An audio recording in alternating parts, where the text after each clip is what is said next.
Hello again, and welcome back to the Latex Modified Concrete Working Group and our continuing series on the use of HPLMC. Thanks for joining us. I'm Pat Martins with Bridge Preservation and Inspection Services reporting for our working group. Today we will be looking at options in dense concrete overlays and why high-performance latex modified concrete is the preferred choice. HPLMC was the first dense structural concrete mix specifically designed for a bridge deck overlay application back in the late 1960s.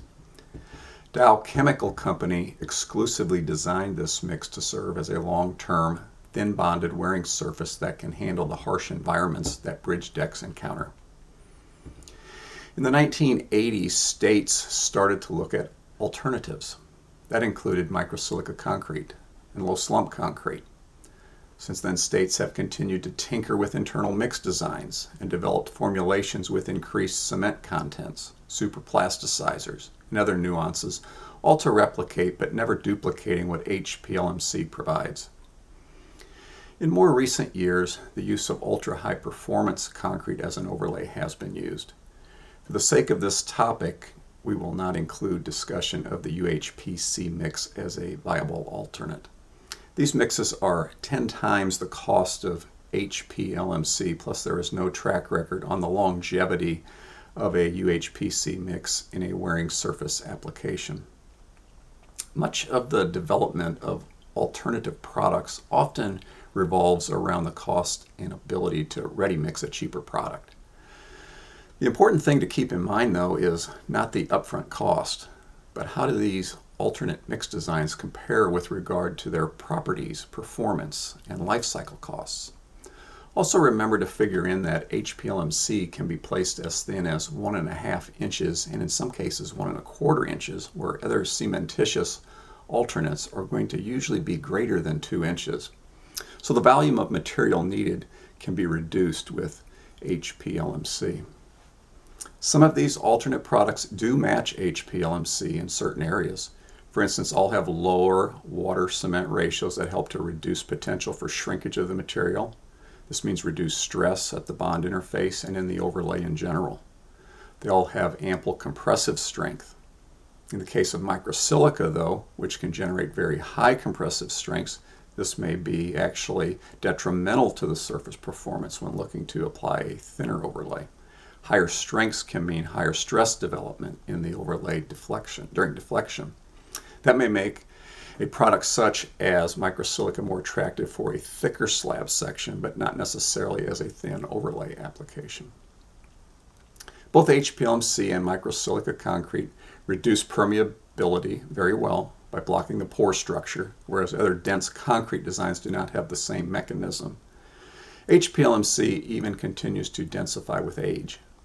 Another important feature of HPLMC is the excellent chemical adhesive capabilities of the polymer structure of the latex itself. Remember, these polymers are trying to attach themselves to the substrate they are placed on. They quickly coat and form an in situ adhesive for the overlay that will be stronger than the base concrete or the overlay itself. And this chemical attraction from the product is a key feature of the latex. An HPLMC overlay also has better wear resistance than a microsilica overlay by as much as 35% in some studies. The latex polymers within the mix also provide stress relief within the overlay, meaning reduced propagation due to internal cracking. HPLMC overlays, due to their reduced modulus of elasticity, also are very compatible with hydro-demolished surfaces, where variable depths of product are placed monolithically. The other feature that is unique to HPLMC when used in conjunction with hydrodemolition is the need to chip sound concrete from around exposed rebar can be waived. This is endorsed by both Trinzio and BASF, and many agencies include this in their specifications. No other overlay product can make this claim. Experience in dealing with the various overlays out there on an equivalent surface prep is that microsilica overlays and other dense concretes are not likely to give the same life expectancy as HPLMC. The HPLMC has proven to give 25 years and beyond with quality prep and installation. But do the comparisons yourself. Evaluate your own inventory and see if in fact HPLMC is not providing the longest lasting and most effective overlays that protect the bridge deck. If you want a cheaper product that does not last as long, it is always available to owners.